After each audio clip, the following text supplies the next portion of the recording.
मला ना आता हे सगळं सहन होत नाहीये. हे सगळं सहन करण्याच्या पलीकडे गेलेलं आहे. यांच्यासाठी जेवण घेऊन या, त्यांच्यासाठी हे करा ते करा. इथून पुढे मी यांच्यासाठी काहीही करणार नाहीये. मला माझ्या आयुष्यात राणी आणि इंद्रा नको आहेत.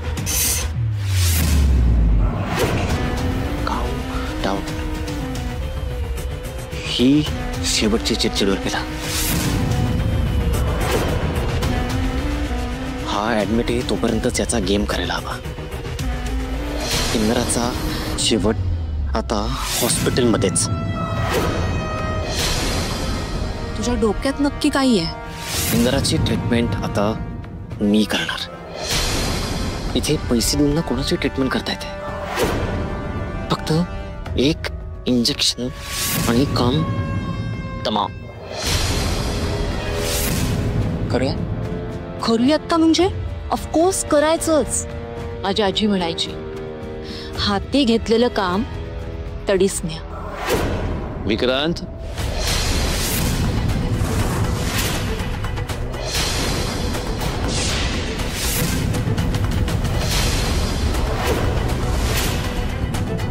आबा ते तुम्ही दोघं राणी आणि इंद्रासाठी डबा आणणार होतात ना?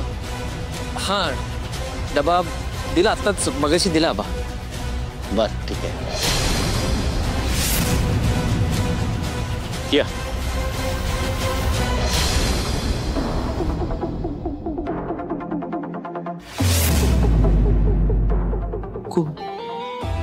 हे बघ शांतो, बरं हा प्लॅन केलेला कधी वर्कआउट करायचा आहे? वेट, आधी तिकडे काय घडते ते बघावं लागेल. आपल्याला रिस्क नाही चालणार आपल्याला.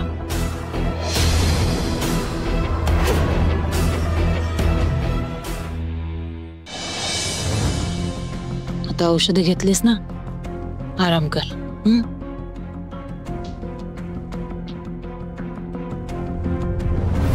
तब्येत बरी आहे ना? हो बरी आहे. जेवण झालं का? झालं, जेवण झालं, औषधे घेतलीत. बरं, पोलिसांना काही चौकशी करायची.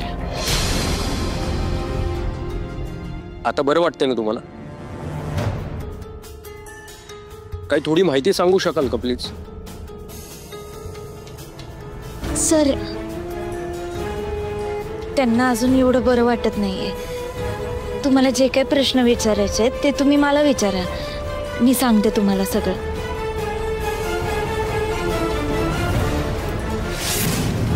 आणि वाटलंच मग मी खरं बोलते का खोटं हे तुम्ही त्यांना विचारा.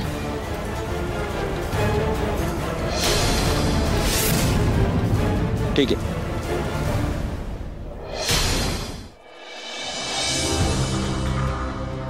सांगा, काय काय घडलं त्या दिवशी? ते काय झालं, त्या दिवशी आम्ही फिरायला ना त्या डोंगरावर गेलो. तिकडं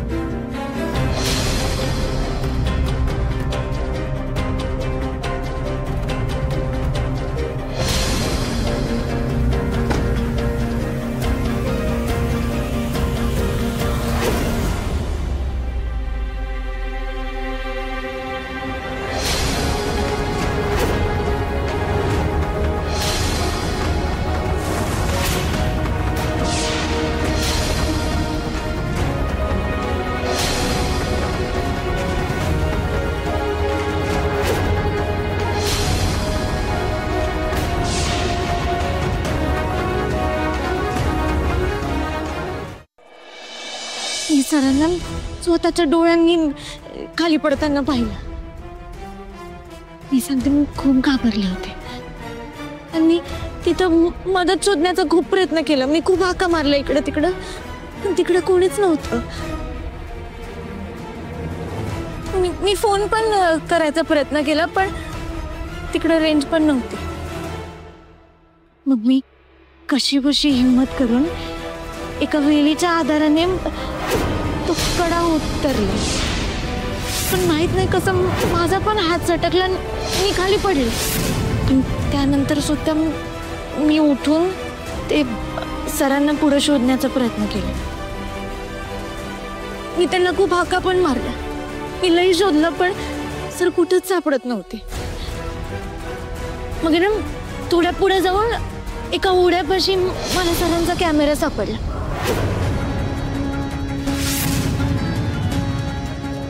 मग माझ्या जीवात जीव आला. मग मला कळलं की सर इथंच आजूबाजूला कुठेतरी असतील. मग एका झाडाच्या कोपऱ्यात मला सर दिसले. ते बेशुद्ध अवस्थेत तिथे पडले. त्यांना खूप लागलं होतं.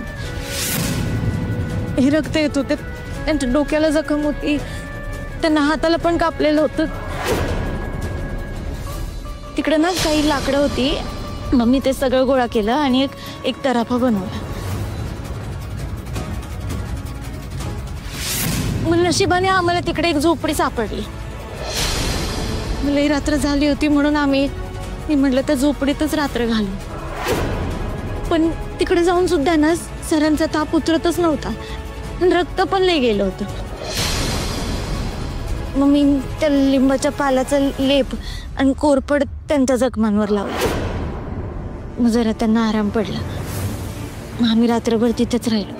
पण सकाळपर्यंत पण काहीच मदत आली नव्हती. आणि त्यांचा ताप वाढत चालला होता. त्यांना हॉस्पिटलला आणणं खूप गरजेचं होतं. मग मी आमच्या त्या झोपडीच्या बाहेरच आग पेटवली. मदत मिळावी म्हणून मी ती शेकोटी केली. आणि त्या लिंबाच्या पाल्याच्या धुरानेच तुम्ही आमच्यापर्यंत पोहोचला.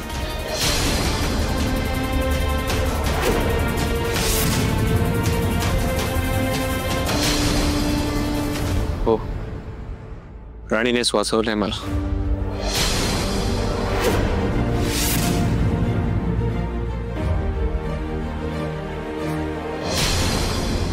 आबासाहेब, तुमच्या सुनेनं कमालच केली. खरंय, कड्यावरून उतरून माझ्या मुलाचा जीव वाचवला तिथे. अशा परिस्थितीत काय करायचं हे सुचणं सुद्धा महत्वाचं असतं. हो ना, खूप मोठं धाडस दाखवलं, प्रसंगावधान दाखवलं.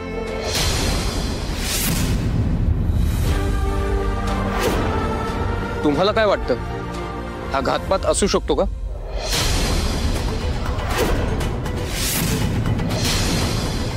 नाही.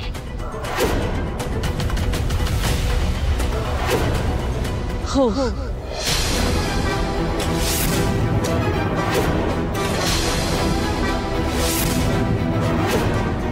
साहेब, मला संशय की हे कोणीतरी मुद्दाम केले.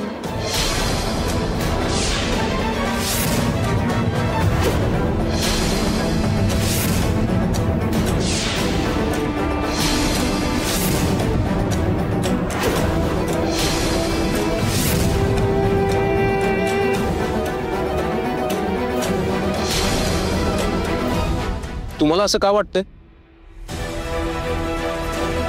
आणि सर, तुम्ही नीट आठवून बघा.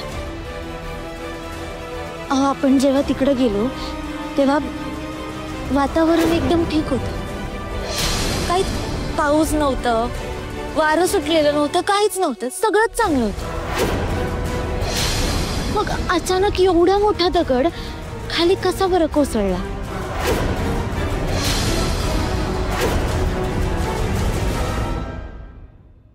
नाही, अशा नैसर्गिक जागेचं काही खरं नाही ना. म्हणजे दरड कधी कोसळू शकते. दगड निसटला असेल आणि नेमका त्याच वेळेला आला असेल.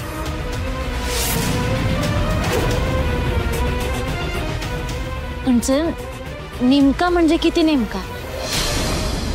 आणि आम्ही किती वेळ होतो आहोत तिकडं? आणि त्याच वेळेला कस काय आला बरं दगड? तुम्हाला जरा हे विचित्र नाही वाटत आहे का?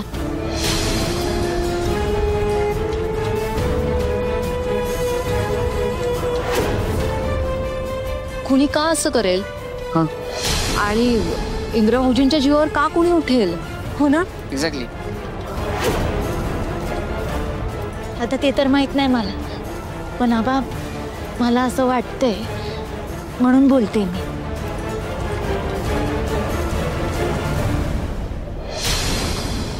चांगला डाव टाकतेस ग,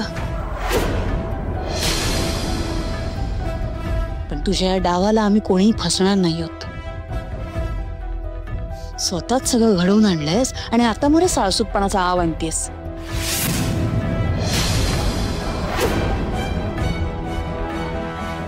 हे बघ, इथे सगळ्यांच्या डोक्यात काहीतरी भरवतेस तू, जेणेकरून तुझ्यावर कोणीच संशय घेणार नाही. मालती, राणी असं कधीही करणार नाही. माझा तिच्यावरती पूर्ण विश्वास आहे. अहो, विश्वासघात केला या पोरीनी. आई, राणी असं नाही करू शकत. सर, तुम्ही नका त्रास करून घ्या, तुम्ही नका बोलू. बघा, तुमच्या लेकाचाही तिच्यावरती विश्वास आहे. अहो, तो भोळा आहे हो, त्याला कुठे समजतंय, पण मला कळतंय ना. हिनेच सगळं घडवून आणलं असेल आणि आता आपली दिशाभूल करते. तुम्ही असं का वागता हो? पुन्हा पुन्हा तेच तेच बोलता. राणीला बोललं की झालं. तुम्हाला जेव्हा कळेल नाही की ती पाताळ यंत्री आहे, तेव्हा मात्र मला काही सांगू नका.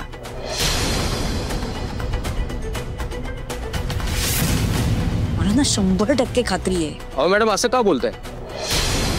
अहो, स्वतःचा जीव धोक्यात घालून त्यांनी इंदिरा सरांना का वाचवलं असतं?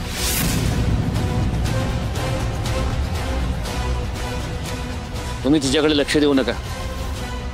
तुमचा तपास चालू ठेवा. ओके, ठीक आहे, मी तपास करतो. बघूयात काय हाती लागते का, आणि कळवतो तुम्हाला तसं. बरं, ठीक आहे, या तुम्ही.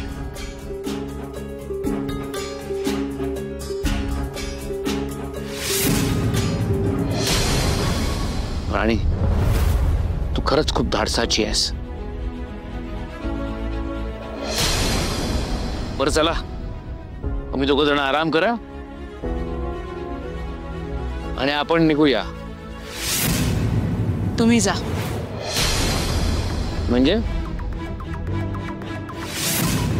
म्हणजे मी इथेच थांबणार आहे. मी माझ्या इंद्राला या पोरीसोबत एकट्याला सोडून नाही येऊ शकत. अहो, ती त्याची बायको आहे, ती काळजी घेईल त्याची. मला नाही वाटत. तर अजून न वाटण्यासारखं काय आहे? ती आपल्यापेक्षा त्याची उत्तम काळजी घेईल. म्हणजे माझ्या मुलाची मी नीट काळजी घेऊ शकत नाही असं म्हणायचंय का तुम्हाला? आई, तू जा घरी प्लीज. इंद्रा,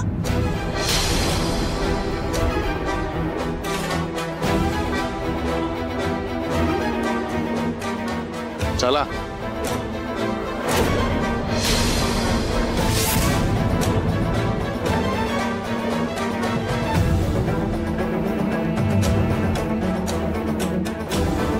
आराम करत हो. येतो.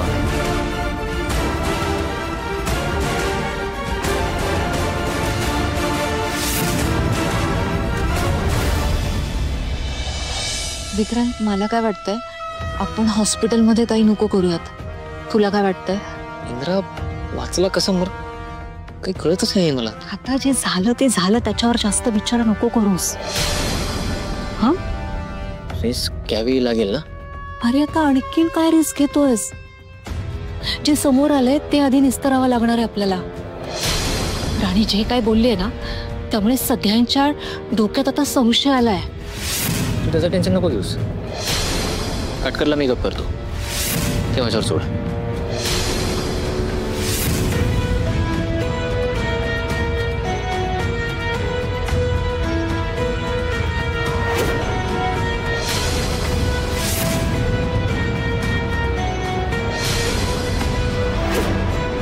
विक्रांत दादा,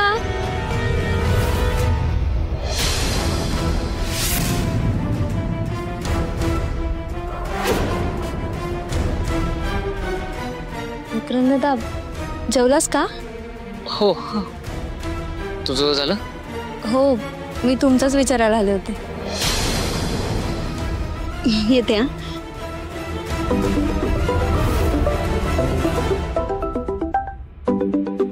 एवढ्या रात्री कोणाचा फोन? काय माहिती कोणाचा फोन आहे. हॉस्पिटलमधून आहे का? नाही, फॅक्टरीतून आहे. अरे बाई, एवढ्या रात्री? हा, काही काम असेल ना. बघ तुम्ही काय झालं ते. ताई, तुम्ही थकल्या असाल ना, जा जाऊन झोपा. हो ठीक आहे, गुड नाईट. तुम्ही झोपा. Good night.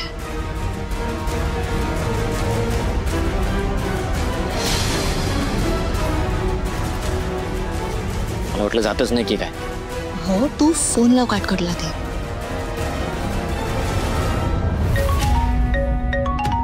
पैशवलेचा फोन. हॅलो. काटकड, ते दोघं पोलिसांना जिवंत सापडलेत आणि हे कोणीतरी मुद्दाम केले असं त्याने सांगितलंय. पोलीस चौकशी करायला येतील. अरे देवा. मी सांगतो तेवढं ऐकायचं. पोलीस आले, त्यांनी विचारलं तर त्यांना आधी सांगितलेलं तेच पुन्हा सांगायचं, कळलं? बाकी काही झालं तरी तोंड बंद ठेवायचं, काहीच बोलायचं नाही, समजलं? हो. अहो साहेब, काय काय कामं सांगते अजून? हे बघ काटकर, मी सांगतो तेवढंच करा. पैसे मिळणार आहेत ना? पण साहेब, तेवढ्या पैशात आता काम होणार नाही ना. आता पोलिसांना गुंगारा द्यायचा म्हणल्यानंतर पैसे पण कसं डबल पाहिजेत.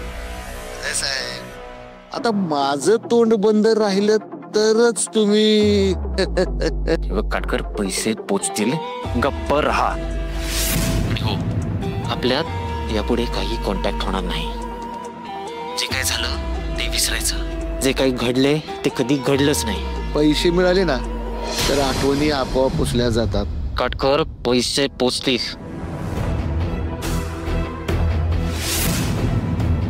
बोल ना लवकर, काय झालं? राणी खूप मध्ये येते. सगळा प्लॅन राणीमुळे फ्लॉप झालाय आणि आता वर पोलिसांची भीती. त्या राणीला मी सोडणार नाहीये.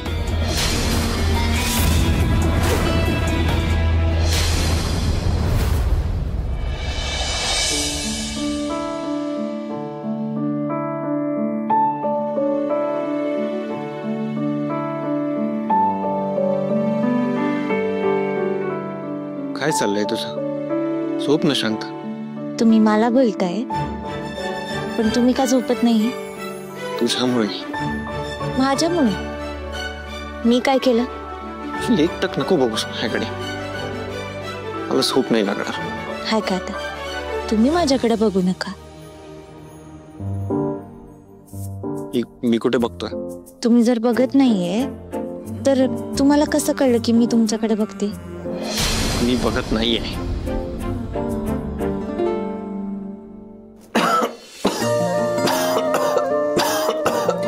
असं सावकाश.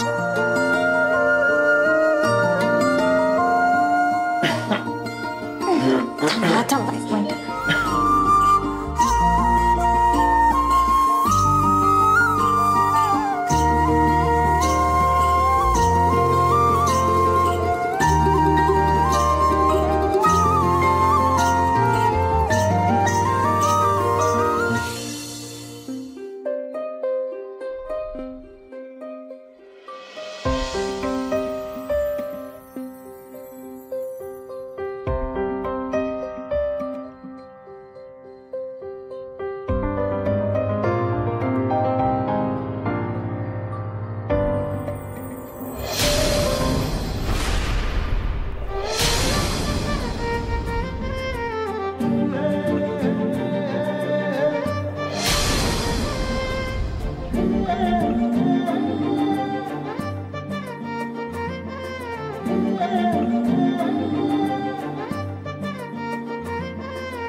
काय झालं सर?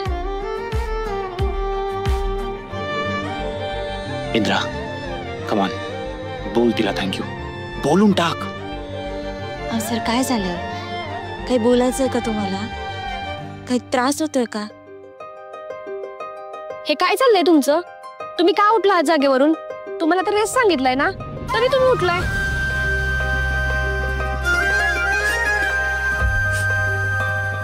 तुम्ही हसू नका. तुम्ही कोणतीही मुवमेंट करायची नाहीये. सांगा तुम्हीच त्यांना. मी सांगत होते तर ते उलट मलाच बोलत होते. तुम्ही लक्ष ठेवा त्यांच्यावर, त्यांना उठू देऊ नका. तुम्ही दोघांनी जागेवरनं उठायचंही नाहीये आणि काळजी घ्यायची, कळलं? चला झोपा तुम्ही.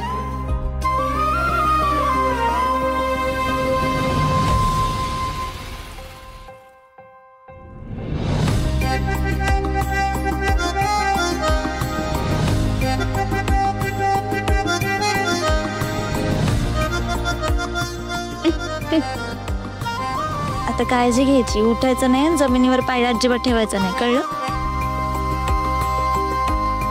Good night. Good night.